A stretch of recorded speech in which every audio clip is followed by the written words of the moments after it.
Now, we can see that the deep state, the corporate media, they are still pushing their agenda. I mean, they haven't given up. And yesterday we talked about how they're trying to divide and conquer.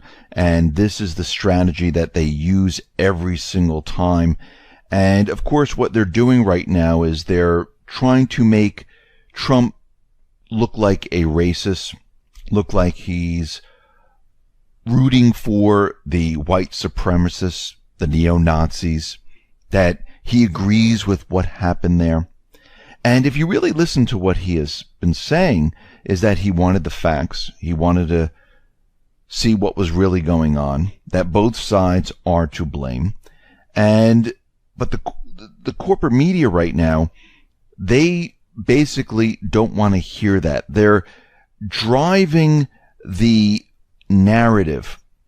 And we've seen this with Russian collusion. Actually, have you heard anything about Russian collusion? That just disappeared, huh? This was such a hot topic for, many, many months, and it just completely disappeared because we learned that it was completely fake, phony, and false. Well, since that's fake, phony, and false, they had to come up with something else. And they're using this and pushing the agenda. And I notice what the corporate media is doing to continually push the idea that this is what it's all about. They bring on individuals that are members of the KKK. They bring on neo-Nazis. They interview them, and they try to show the people that, see these people, this is what Trump is. And this is what they're really trying to do. And if you really listen to what he said, he condemns all of this.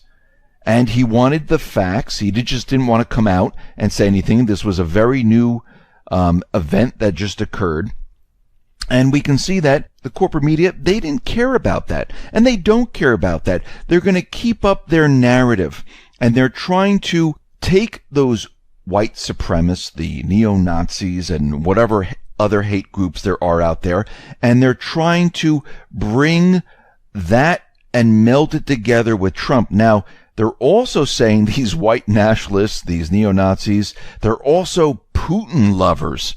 So they're trying to take these individuals and say these individuals love Russia, love Putin. So, it's all part of the whole entire narrative that they're putting together that, Trump colluded with Russia. He's a white nationalist, neo-Nazi.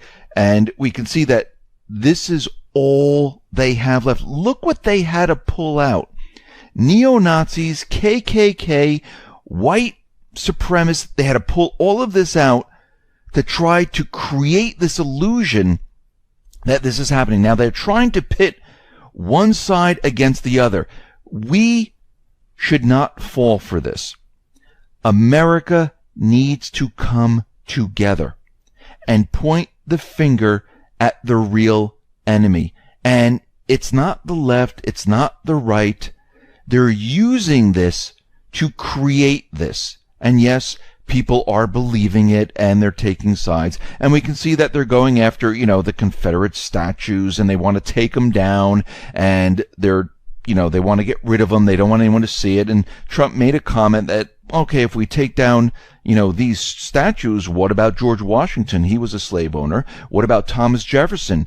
He was also a slave owner. Well, you have to remember, throughout history, this was the norm. I mean, let's go back in time. I mean, think about, and I'm not saying this against any religion or anything like this, but every religion, every society had those periods of time. It's part of their history. It's part of what makes them. And just by removing it, it doesn't make it go away.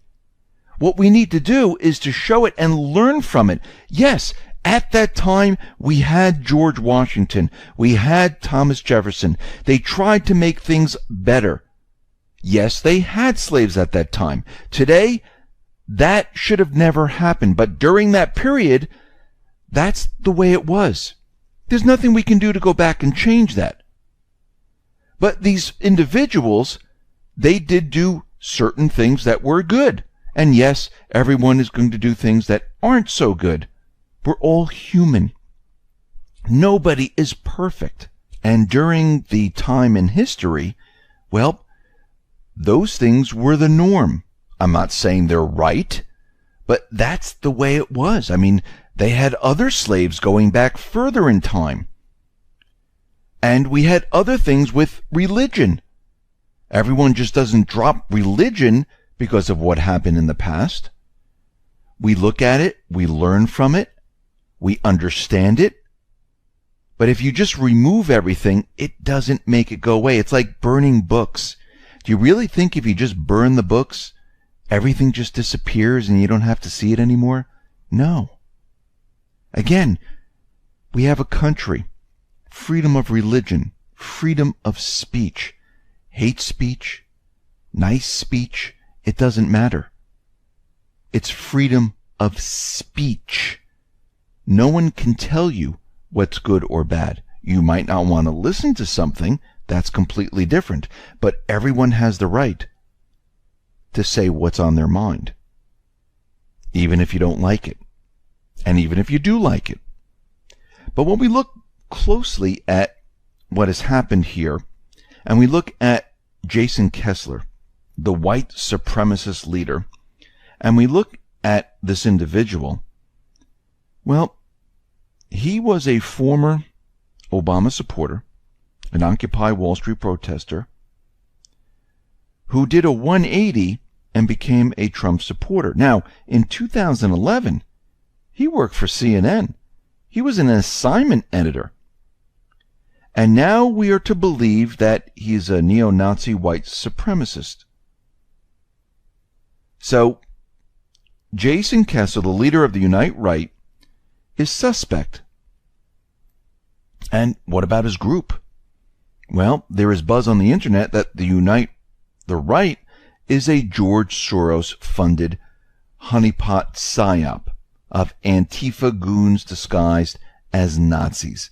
And there is more and more evidence which shows that George Soros, once again, is trying to push his agenda. And this goes along with the elite, the deep state, where they're using the corporate media as their mouthpiece, like they always do, to drive this narrative. And this is exactly what we see happening today. Just like we saw them drive the narrative of Russian collusion. They had all this evidence, they have all this information, and guess what? It was all propaganda. It went absolutely nowhere. And then we had Project Veritas go undercover and had individuals actually say, yeah, this is all completely made up. And now today, what do we hear? Nothing. Crickets. The same thing is happening now with Charlottesville. They're using this and they're trying to build it up and get everyone going to try to get Trump impeached. And remember, if this doesn't work, their last option is most likely an assassination attempt. And they will move to this area. I mean, George Soros said he will not allow Trump to fulfill his term as president. So we can see right now they are pushing their agenda very hard. They want the country divided. And they're trying to push this as hard as they possibly can. Now we can see that those in power, they are still pushing their goal to get into Venezuela. Now, Sergei Lavrov, he was speaking with his Bolivian counterpart when the issue of Venezuela arose. Bolivia is one of Venezuela's closest regional allies, along with Cuba. And Sergei Lavrov responded to the threats made by Trump against Caracas when the U.S. threatened to use military force against Venezuela.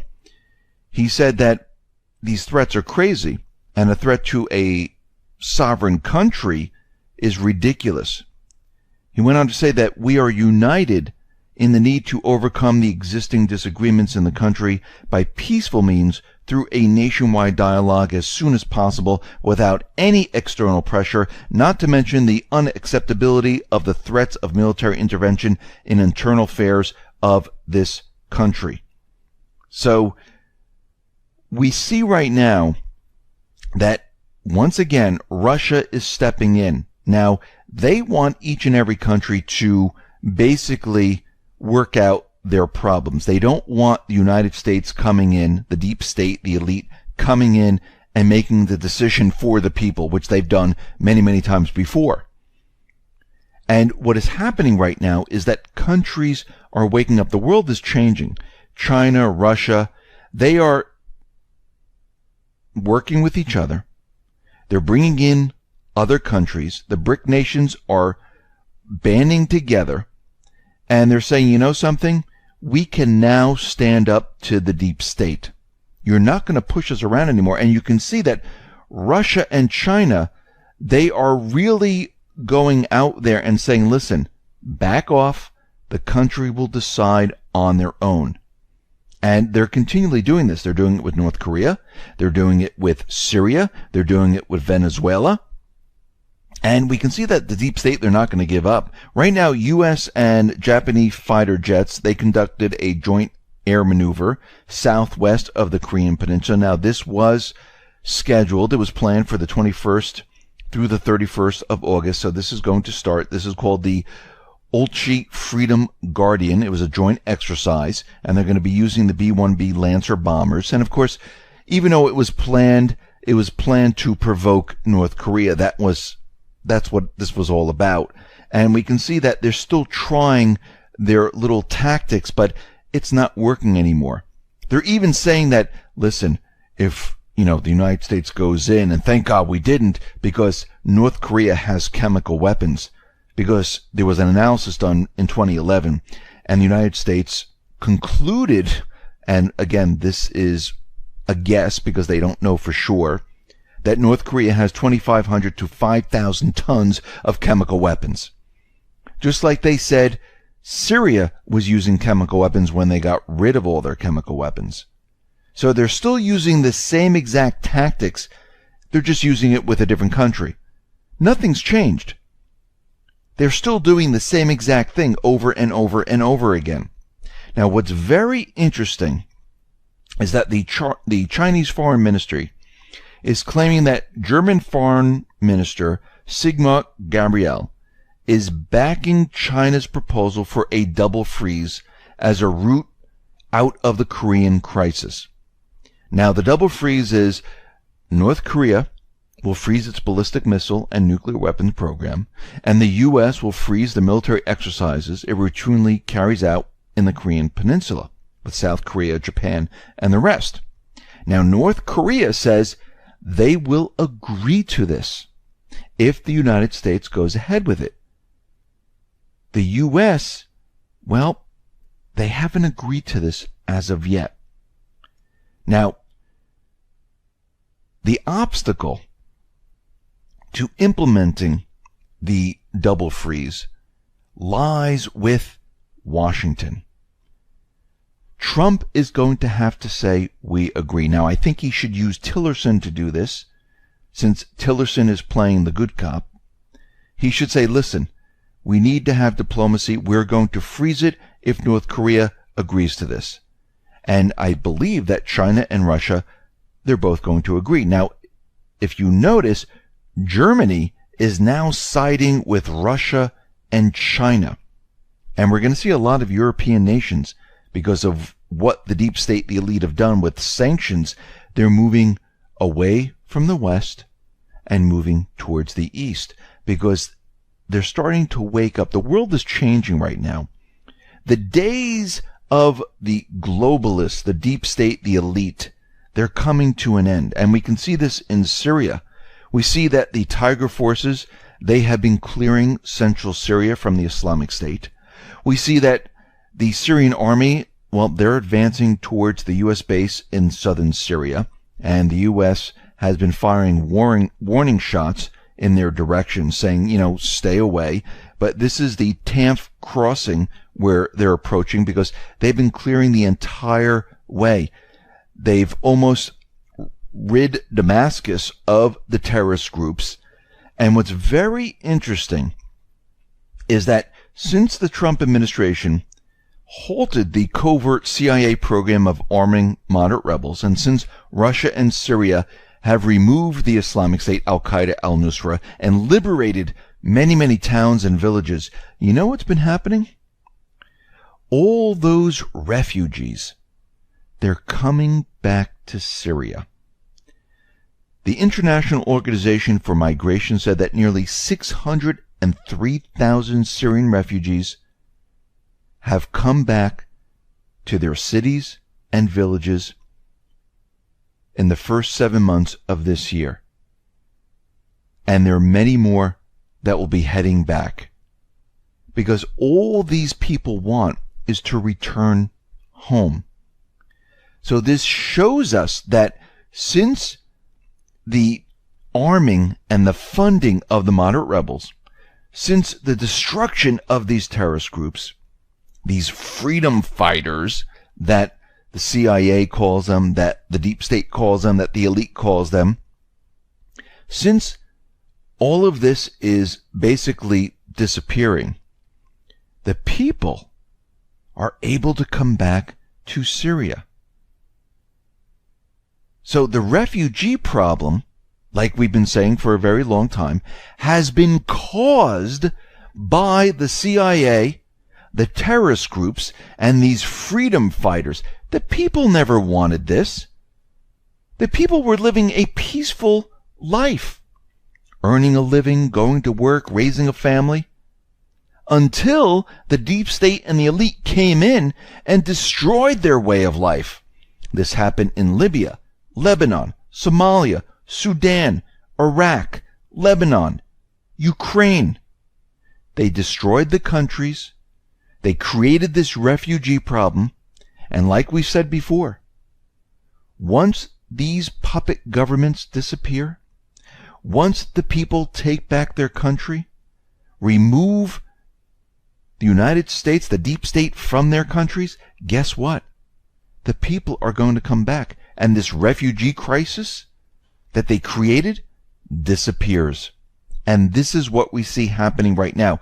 Many of the countries across the world, they are banding together, making alliances, and now they're pushing back against the deep state, against the elite, saying no more.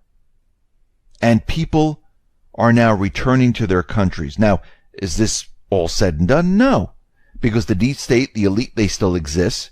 They're still pushing their narrative. They're trying to do whatever they possibly can to keep their power. But every day it withers away. Every day it disappears. And eventually what's going to happen, once the funding is cut off, the dollar is no longer the reserve currency, this is the war currency, guess what? They will cease to exist. Maybe in small little groups, but they will have no power.